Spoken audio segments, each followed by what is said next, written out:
I was reading a commentary the other day about this, which compared this yoke that Jesus is talking to Rehoboam. And you all remember King Rehoboam, right? Right, Father. King Rehoboam was Solomon's son, so the grandson of King David.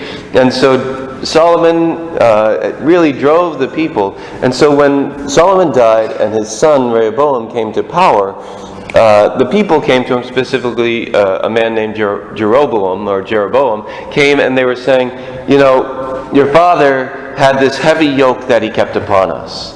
Lighten our yoke. Please, lighten our yoke. And he says, okay, well, come back to me in 3 days, and I'll let you know what I think. And so he goes to the wise men that had been surrounding Solomon, and he said, what should I do? And they said, if you lighten their yoke, if you serve them today, they will love you and they will serve you the rest of their lives.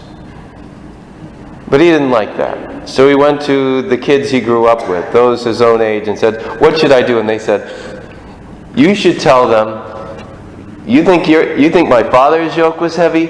My yoke is going to be even heavier. If he scourged you with lashes, I'm going to scourge you with scorpions. And so he said, really put it to them. And so they came back, and he said that. And he made their yoke heavy. And what happened? The kingdom divided.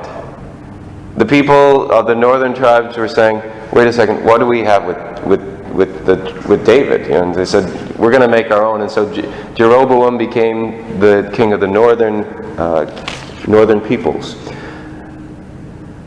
And we look at this and say, Jesus is sharing, he says, I'm the true son of David, and I will lighten your yoke.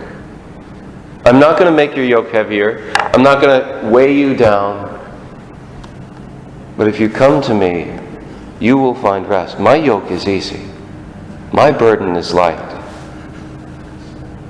I know, though, a lot of times we might say this, but do we really believe this? When we're in need of rest, when we need to find peace, do we run to the Lord? Or do we run to the things of this world? The Lord is saying, come to me. Come to me. I will give you rest. You labor, you're burdened, I will give you rest. This is something I know I have to really work on in my own life.